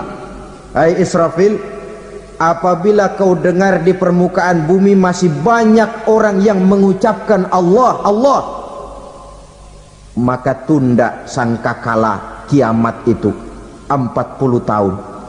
Untuk apa? Ikraman liqailiha, menghormati orang yang mengucapkan Allah Allah itu. Wah, jadi karena sekarang masih banyak yang mengucapkan Allah, besar hatilah kita, masih jauh kiamat itu. Tapi jangan lupa, kiamat pribadi, kiamat kecil itu yang nggak kita sangka-sangka. Ajal datang mencabut nyawa, itu kiamat pribadi, dan itu yang pasti kita hadapi, dan itu yang membuat kita tidak boleh bersikap main-main di dalam kehidupan sekarang ini. Saudara hadirin yang saya hormati, tidak ada lagi orang-orang muslim. Seluruh penduduk dunia ini kafir. Lalu terciptalah struktur sosial yang berlandaskan prinsip hidup semau gue.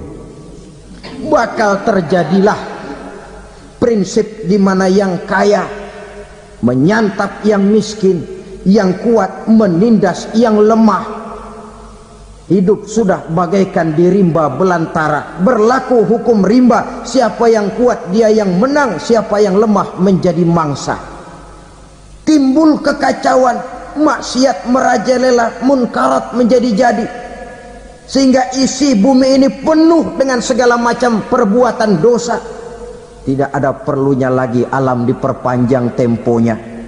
Datang saat yang sudah dijanjikan oleh Allah Azza wa Jalla, maka terjadilah yang disebut kiamat kubra, kiamat besar, kiamat hancur-hancuran. Bagaimana kejadian ini dimulai? Dalam surah Az-Zumar ayat 68, Allah Subhanahu wa taala berfirman, wa nufikha fis suri fasa'iqa man fis samawati wa man fil ardi illa man sya'allahu. Maka manakala ditiuplah sangkakala, terkejutlah seluruh yang ada di langit dan seluruh yang ada di bumi. Bila saat kiamat datang, Allah perintah malaikat Israfil, Israfil, tiup sangkakalamu. Ditiuplah sangkakala oleh malaikat Israfil. Yang akibat daripada tiupan itu, seluruh yang ada di langit, seluruh yang ada di permukaan bumi terkejut. Yang ada di langit siapa? Malaikat kan. Bayangin aja kalau malaikat kaget, apalagi kita. Terkejut seluruh makhluk yang ada di bumi, yang ada di langit mendengar suara sangkakala itu. Bunyinya tidak sanggup kita bayangkan dahsyatnya. Ledakan nuklir, ledakan neutron, belum apa-apa ketimbang bunyi sangkakala malaikat Israfil ini. Nah, lalu mendengar bunyi sangkakala ini, gemparlah makhluk, kacaulah alam. Bumi gempa, planet-planet bertabrakan, gunung meletus, air laut tumpah ke darat, angin topan bertiup, halilintar menyambar. Lalu semua yang bernama hidup mati total. Mati bareng tanpa persiapan. La haula wala quwata illa billah. Saya kadang-kadang dalam tafakur bermohon, ya Allah, mudah-mudahan saya enggak nemuin kiamat beneran. Ngeri. Tidak bisa kita bayangkan macam apa suasana seperti itu. Allah saja banyak memberikan gambaran, misalnya Al-Qari'ah, wa mal qari'ah, wa ma adraka mal qari'ah. Kejadian yang menggemparkan. Tahukah kamu apa kejadian yang menggemparkan itu? Yauma yakunun nasu kal farasil mabsus wa takunul jibalu kal ihnil manfus. Pada saat itu manusia berterbangan bagai kupu-kupu, gunung berterbangan seperti kapas ditiup angin. Gunung saja macam kapas, konon lagi manusia. Kematian total, mulai semut sampai gajah mati, jin mati, iblis mati, malaikat mati. Oh, malaikat saja mati. Saudara hadirin yang saya hormati, kematian total yang tanpa persiapan. Orang bilang, Pak, kalau mati bareng begitu yang repot malaikat maut dong ya, cabut sana, cabut sini. Itu kalau menurut logika kita, mestinya begitu menurut logika. Tapi logika juga yang bilang nggak perlu serepot itu. Sebab untuk mematikan listrik di wilayah DKI, di wilayah Jakarta, nggak perlu tiap rumah didatengin matiin, ya lama. Cukup dari kantor pusatnya saja PLN, tekan satu tombol, gelaplah seluruh Jakarta. Saudara hadirin yang saya hormati, kematian total.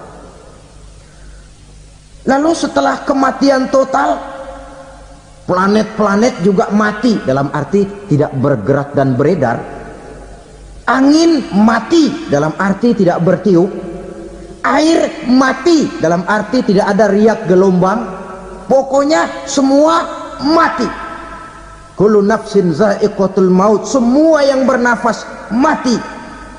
Dalam ayat lain, kullu man 'alaiha fan, semua yang ada di permukaan bumi fana. Yang kekal cuma Allah Subhanahu wa ta'ala. Yang paling belakang mati malaikat maut dan malaikat Israfil. Tapi mati juga sesuai dengan janji Allah. Menurut hadis Bukhari Muslim dari Abi Hurairah, masa tenggang waktu antara kematian total pada tiupan sangkakala pertama dengan proses kebangkitan pada tiupan sangkakala kedua 40 lamanya.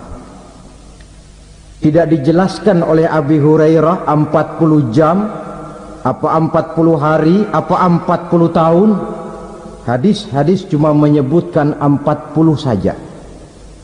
Sunyi alam, yang tinggal cuma Allah saja lagi. Ketika itu Allah berseru-seru, katanya, limanil mulkul yauma, siapa para penguasa hari ini? Mana itu raja-raja dan penguasa yang dulu mengaku jadi Tuhan? Fir'aun, mana Fir'aun sekarang? Yang dulu jadi raja, merasa berhasil, sombong, lalu tidak mau turun-turun dari kekuasaannya, sampai kepada puncak kekurang ajarannya mengangkat diri jadi Tuhan. Mana itu Fir'aun? Namrus, mana sekarang Namrus?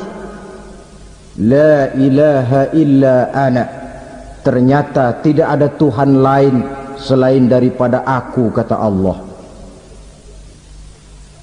Proses kemudian, saudara-saudara, turunlah hujan dari langit. 40 lamanya hujan itu. Tidak jelas juga 40 jam apa 40 hari. Setelah air turun membasahi, datanglah tiupan sangkakala yang kedua. Semua yang bernama mati bangkit dari kuburnya masing-masing. Ini yang disebut yaumul ba'tsi, hari kebangkitan. Allahu Akbar. Pada saat kita bangkit dari kubur kita masing-masing, kumpul di padang mahsyar namanya. Bayangin aja, saya sendiri nggak sanggup bayangin. Manusia sejak zaman Adam sampai zaman kiamat kumpul bareng di tempat sama. Berapa banyaknya itu?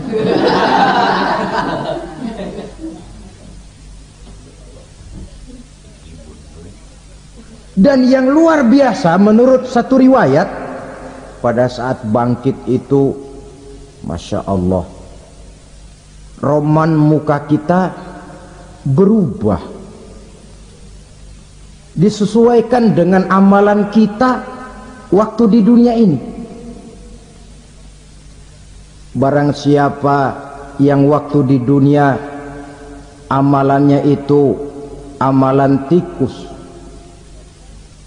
di akhirat nanti dia bangkit dari kubur, mukanya seperti muka tikus. Gagah betul badannya, tapi mukanya seperti tikus. Kenapa? Amalannya waktu di dunia seperti amalan tikus. Apa amalan tikus itu? Suka ngegeragoti barang yang sudah disimpan rapi-rapi. Orang sudah simpan uang rapi-rapi, simpan perhiasan rapi-rapi, digeragoti oleh tikus. Maling-maling, pencoleng-pencoleng, koruptor-koruptor, itu nanti di akhirat nanti kita lihat mukanya seperti muka tikus. Oh, ini waktu di dunia suka nyolong, mukanya seperti muka tikus. Barang siapa yang waktu di dunia ini amalannya itu amalan macan, dia akan bangkit nanti mukanya seperti muka macan. Apa amalan macan? Macan itu amalannya menang-menangan. Orang yang mau menang saja nggak mau mengalah. Coba lihat di hutan, kenal hutan nggak? Di hutan, raja hutan di mana-mana pasti macan, betul kan? Betul. Padahal hutan belum pernah bikin pemilihan umum. Tapi macan tidak peduli ada pemilihan umum apa tidak, pokok saya raja. Sebab apa? Macan jadi raja itu bukan karena benar, tapi karena kuat jadi raja.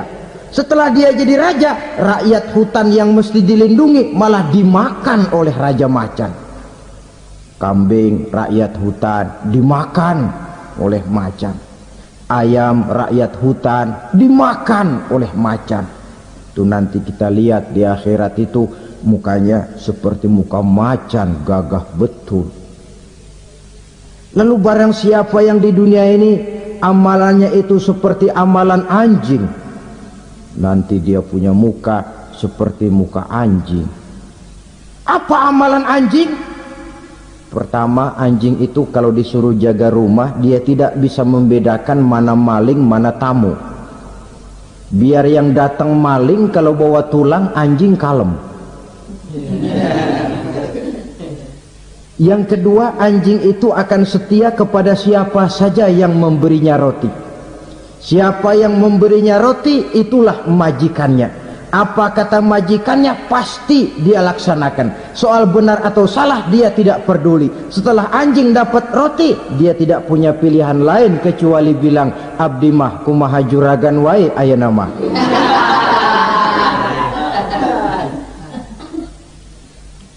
Saudara hadirin yang saya hormati, berkumpul di padang mahsyar, tiap orang sibuk dengan persoalannya masing-masing. Matahari waktu itu didekatkan oleh Allah, panas luar biasa. Ada yang saking panasnya itu mencucurkan peluh keringat sampai sebatas mata kakinya, ada yang keringatnya sampai sedengkulnya, ada yang keringatnya sampai sepusatnya, ada yang keringatnya mengalir sampai sebahunya, ada yang kelelap oleh keringatnya sendiri, sementara orang di sampingnya enggak apa-apa. Bergantung lagi amalan dia waktu di dunia ini. Saudara-saudara, sebagian orang dalam kepanikan padang mahsyar berombong-rombong datang mereka menghadap Nabi Adam. Ya Adam, anta abal bashar. Hai Adam, Tuhan adalah bapak moyang manusia. Kami sebentar lagi akan disidang, dimintakan pertanggungan jawab. Tolonglah kami, hai Adam. Kata Nabi Adam, jangankan nolongin sampean, saya sendiri tanggung jawab di hadapan Allah. Ketika dulu tidak boleh makan khuldi, saya serobot. Sudahlah, urus diri masing-masing saja, nafsi, nafsi. Begitu kata Nabi Nuh, begitu kata Nabi Ibrahim. Tiap orang bertanggung jawab sendiri-sendiri. Ketika itulah saudara-saudara, nikmatnya menjadi umat Nabi besar Muhammad sallallahu alaihi wasallam. Sebab apa? Walaupun menurut abjad kita ini umat paling belakang, kan paling belakang kita ini toh, karena Nabi Muhammad adalah nabi akhir, tapi akan dihisap lebih dulu, lewat di atas sirat lebih dulu, masuk surga lebih dahulu ketimbang umat-umat belakangan. Ketika Rasul mendekati ajal, beliau tanyakan itu kepada malaikat Jibril. Malaikat Jibril berkata, Muhammad jangan khawatir, Allah sudah berjanji, inni haramtul jannata ala sairil anbiya hatta tadkhulaha anta wa haramtuha ala sairil umami hatta tadkhulaha ummatuka. Surga aku haramkan buat seluruh nabi kecuali kalau engkau Muhammad sudah masuk ke dalamnya, dan surga aku haramkan buat seluruh umat kecuali kalau umatmu Muhammad sudah masuk ke dalamnya.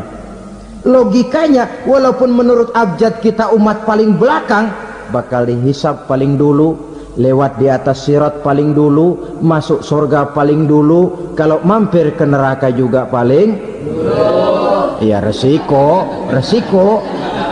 Jangan mau enaknya aja paling dulu. Saudara hadirin yang saya hormati, setelah masa kebangkitan itu jangan dikira begitu bangkit langsung diperiksa, masih menunggu menanti ribuan tahun perhitungan padang mahsyar untuk sampai kepada proses yang disebut yaumul hisab, hari perhitungan. Seorang demi seorang bakal dipanggil. Bayangkan saja, kita se-RT saja di absen, kadang-kadang perlu waktu lama. Ini manusia sejak zaman Nabi Adam sampai datang hari kiamat, satu demi satu disidang di hadapan Qadhi Rabbul Jalil. Status sosial copot sudah waktu itu. Yang pernah jadi hartawan di situ tidak lagi kelihatan kehartawanannya. Yang pernah jadi jenderal tidak lagi dipanggil jenderalnya. Yang ustadz tidak lagi dipanggil al-mukarramnya. Seluruh status sosial selesai. Dipanggillah kita seorang demi seorang menghadap Qadhi Rabbul Jalil. Bagaimana proses penghisaban itu? Pertama, proses tanya jawab. Di antaranya ada hadis menyatakan, lan tazula qadama 'abdin yaumal qiyamah hatta yus'ala an arba'i khisalin. Besok di hari kiamat tidak akan bergeser telapak kaki seorang hamba sampai dia ditanya lebih dulu tentang 4 persoalan. Tentang ilmunya, kemana ilmu itu diamalkan. Tentang umurnya, di mana umur itu dihabiskan. Tentang masa mudanya, kemana masa muda itu dipakai. Tentang hartanya, dari mana harta itu didapat dan kemana harta itu dibelanjakan. Ini termasuk proses tanya jawab. Jadi kalau istilah pengadilan dunia, nama Fulan bin Fulan. Kamu waktu di dunia diberikan umur panjang untuk apa? Pernah mengalami masa muda, kemana kau habiskan masa remajamu? Kau diamanahkan ilmu, dengan apa ilmumu kau amalkan? Kau diberikan harta, dari mana harta kau dapat, kemana kau belanjakan? Tak seorang pun yang bisa mungkir. Sebab apa? Dikala itu yang menjadi saksi bukan orang, yang menjadi saksi adalah seluruh anggota badan kita. Tangan bicara, kaki jadi saksi terhadap seluruh amalan yang pernah kita kerjakan pada saat kehidupan di alam dunia ini. Selesai proses tanya jawab, lalu diperlihatkan buku catatan kita waktu hidup di dunia ini. Jangan lupa Allah itu menyiapkan 2 superkomputer kepada kita, sebelah ditempelin sebelah kanan, yang sebelah tempelin di sebelah kiri. Komputer itu namanya Raqib dan Atid, 2 malaikat yang apabila baik kita lakukan, refleks saja akan menulis kebajikan kita. Jahat kita kerjakan akan tertulis. Catatan itu nanti diperlihatkan kepada kita. Waduh, alangkah malunya pada saat diperlihatkan catatan kita, buku rapot kita merah melulu. Barangkali diperiksa sambil diomelin, brengsek lo. Buku merah melulu begini, bagaimana waktu hidup di dunia? Tidak cukup diperlihatkan buku catatan kehidupan, rekaman kehidupan. Rekaman kehidupan kita secara utuh sejak terlahir sampai ajal datang merenggut nyawa. Barangkali mirip dengan video sekarang ini, di mana terekam dengan baik seluruh kegiatan kita sejak yang sekecil-kecilnya sampai kepada yang sebesar-besarnya. Untuk kemudian kita pun menerima balasan. In khairan fa khairun wa in syarran fa syarrun. Kalau baik ya baik balasannya, kalau jahat ya jahat juga balasannya. Catatan-catatan kita diberikan. Kalau banyak kebajikannya diberikan di tangan kanan dengan cara yang halus. Kalau banyak kejahatannya diberikan dari sebelah kiri atau dilempar dari belakang. Itulah sebabnya sejak di dunia ini kita sudah mohon kepada Allah, ketika berwudu membasuh tangan kanan, apa kita bilang? Allahumma a'tini kitabi biyamini wa hasibni hisaban yasira. Ya Allah, berikan saya kitab di tangan kanan, dan kalau saya memang perlu dihisap, hisaplah saya yang seringan-ringannya. Tangan kiri berlindung kita kepada Allah, jangan sampai diberikan kitab di tangan kiri atau dari arah sebelah belakang. Wa a'udzubika an tu'tiya kitabi bishimali aw min wara'i zuhri, dari arah sebelah belakang. Na'udzubillah min dzalik. Setelah selesai lewat proses penghisaban, lewat mizan, timbangan, maka yang sudah selesai dihisab itu bergeraklah menuju sirat, jembatan yang terbentang menuju surga melalui neraka. Saudara-saudara, panjangnya perjalanan sirat itu memakan waktu ratusan tahun. Tetapi orang yang lewat di atas sirat pun macam-macam, bergantung amalannya ketika di dunia ini. Ada yang lewat di atas sirat itu kal barkil khatib, seperti kilat yang menyambar, lep, sudah sampai dia di surga. Cepat bukan main. Ada yang lewat di atas sirat itu seperti orang lari-lari. Ada yang lewat di atas sirat itu seperti orang jalan biasa.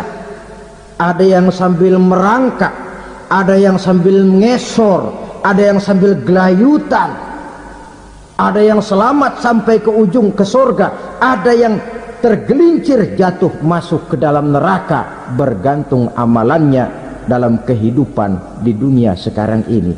Tiap kita akan melewati yang namanya sirat ini. Saudara-saudara kaum muslimin yang saya hormati,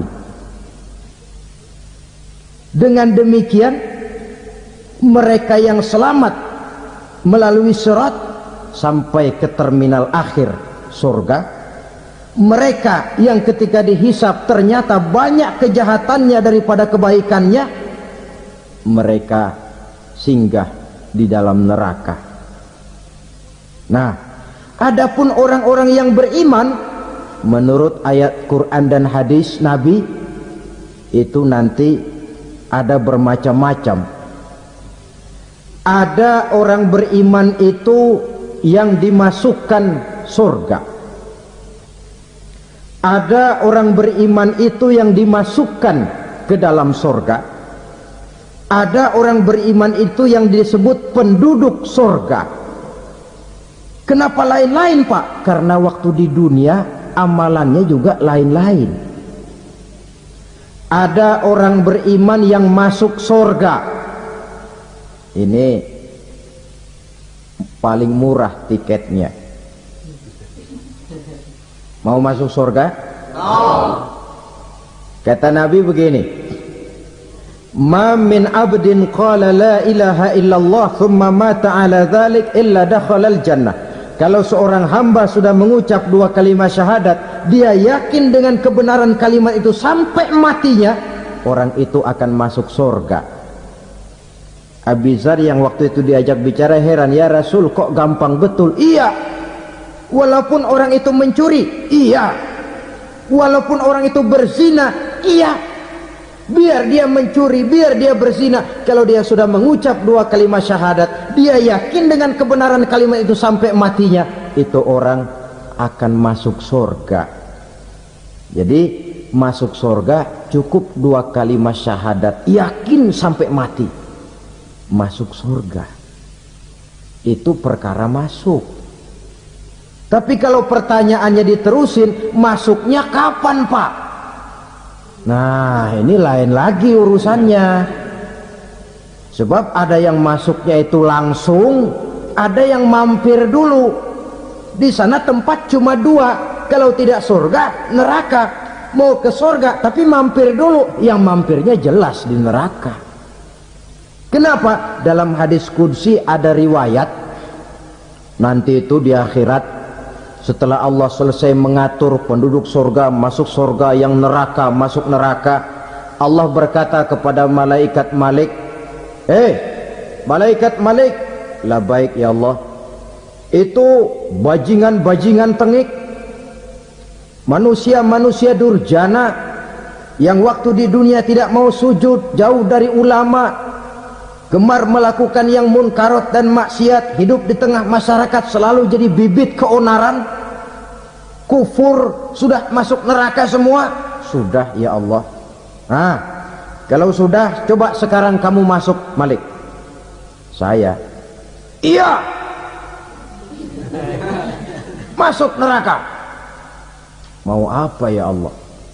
Kata Allah, akhriju minan nar man kana fi qalbihi misqala habatin min khardalin min iman. Kau masuk neraka, cari di dalam neraka orang-orang yang ada imannya walaupun kecil sebesar biji zarah, angkat mereka keluar. Masuk malaikat Malik ke neraka, cari orang yang ada imannya, korek-korek. Ya repot, udah pada gosong.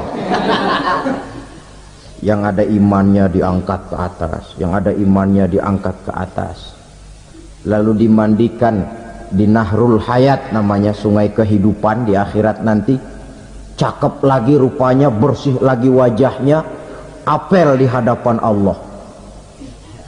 Kata Allah, bagaimana mas? Kapok nggak sampean?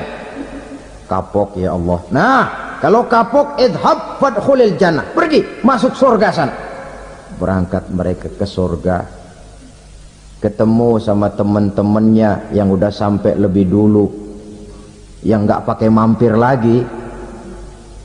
Terjadi dialog, Kata teman-temannya yang udah pada nyampe duluan, Mas, iya, emang baru sampai? Saya baru sampai.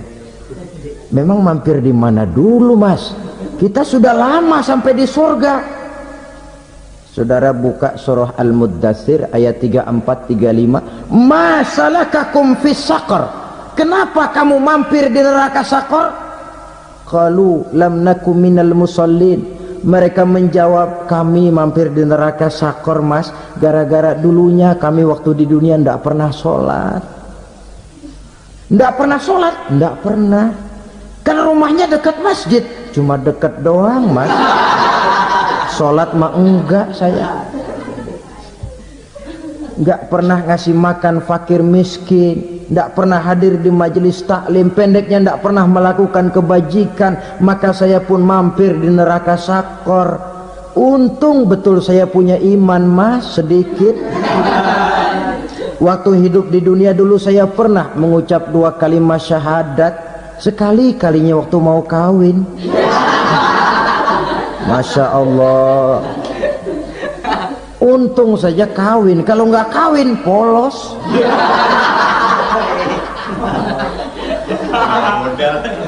Itu juga pengulu sudah setengah mati ngajarin asyhadu alla asyaduaan.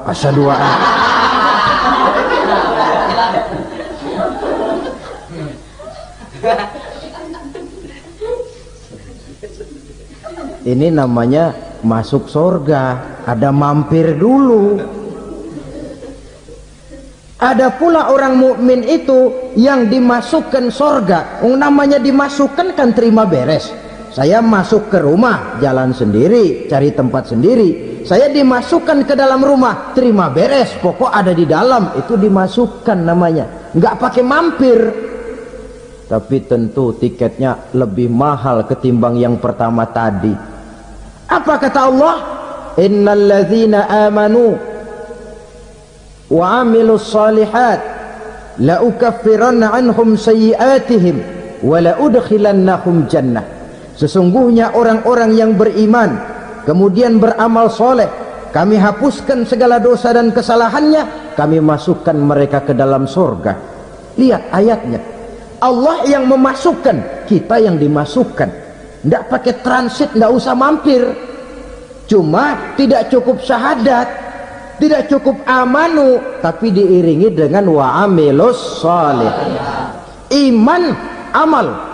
Tidak cukup syahadat, lalu dibuktikan dia sholat, dia zakat, puasa, lalu dia melakukan berbagai macam kebajikan. Ini yang menyebabkan dia tidak pakai mampir di tempat yang bernama Saqar. Lalu ada pula orang mukmin itu yang disebut penduduk surga. Wah, ini sudah VIP ini. Ashabul jannah, penduduk surga. Siapa mereka? Kata Allah, innal ladzina amanu summa istaqamu fala khaufun alaihim wala hum yahzanun ulaika ashabul jannah hum fiha khalidun. Sesungguhnya orang-orang yang beriman lalu istiqamah, tetap dalam melaksanakan perintah Allah, tidak goyah, tidak labil tapi stabil, istiqamah, mereka tidak takut dan tidak bersedih hati. Merekalah penduduk surga. Iman, istiqamah. Tidak punya duit, sembahyang. Banyak duit, sembahyang. Miskin, sembahyang. Kaya, tetap sembahyang. Istiqomah. Kadang orang kalau susah rajin ke masjid, banyak duitnya ngelihat masjid melengos. Itu yang dibilang waktu miskin hamba Allah, setelah kaya jadi hamba harta. Bergeser, tidak ada nilai istiqomahnya. Saudara-saudara, dengan begitu penduduk neraka itu dua. Ada penduduk permanen, ada penduduk yang semi permanen. Yang semi permanen orang-orang beriman yang mempunyai dosa besar. Mereka masuk ke neraka untuk menerima azab sesuai dengan dosanya. Bila selesai masa azab itu, mereka akan diangkat untuk ditempatkan kembali ke dalam surganya Allah Subhanahu wa ta'ala. Nah, dikala itulah saudara-saudara ada yang disebut syafaat dari Rasulullah sallallahu alaihi wasallam. Tapi tentu jangan lupa syafaat ini ibarat kain menambal dia. Kita punya kain bolong-bolong sedikit, syafaat yang menambal. Salat kita ada kurang dikit, sedekah kita ada campur riak dikit, amalan kita ada tidak karena Allah dikit, kita berharap syafaat. Jadi biarlah kain masih bolong-bolong, yang penting punya kain. Tapi kalau kainnya tidak ada, yang ditambal apanya? Salat tidak, puasa tidak, zakat tidak, berharap syafaat saja. Ya, terlalu berlebihan itu. Saudara hadirin yang saya hormati, apabila selesai proses penghisaban, proses penghitungan, maka dikala itulah manusia terbagi dalam dua kelompok besar. Fariqun fil jannah wa fariqun fis sa'ir. Sekelompok orang-orang beruntung yang masuk ke dalam surga, dan sekelompok lagi masuk ke dalam neraka. Akan memakan waktu untuk menceritakan sifat surga dan neraka, tapi insya Allah pada kesempatan pertemuan lain saya sampaikan. Namun sebagai gambaran umum cukuplah saya sampaikan sebuah hadis qudsi. Allah jelaskan, a'dadtu li'ibadiyas salihin ma la aynun ra'at wa la uzunun sami'at wa la khatara fi qalbil bashar. Aku sediakan buat hamba-hambaku yang soleh, yang tidak pernah terlihat oleh mata, tidak pernah terdengar oleh telinga, dan belum pernah terdetik dalam hati manusia. Jadi kenikmatan surga belum pernah dilihat mata, belum pernah didengar telinga, belum pernah terdetik dalam hati. Pedihnya azab neraka belum pernah terlihat mata, belum pernah terdengar telinga, belum pernah terdetik dalam hati. Saudara hadirin yang saya hormati, oleh karena itu sebagai uraian akhir daripada kiamat ini, marilah sama-sama kita memanfaatkan hidup dengan sebaik-baiknya supaya jangan timbul penyesalan di hari kemudian nanti. Mudah-mudahan kita seluruhnya diselamatkan Allah dari azab neraka dan mendapat surga dan ridhonya. Sekian dan demikianlah pertemuan kita kali ini. Terima kasih banyak atas segala perhatian. Mohon maaf atas segala kekurangan. Usikum wa nafsi bitaqwallah. Wassalamualaikum warahmatullahi wabarakatuh. Waalaikumsalam warahmatullahi wabarakatuh.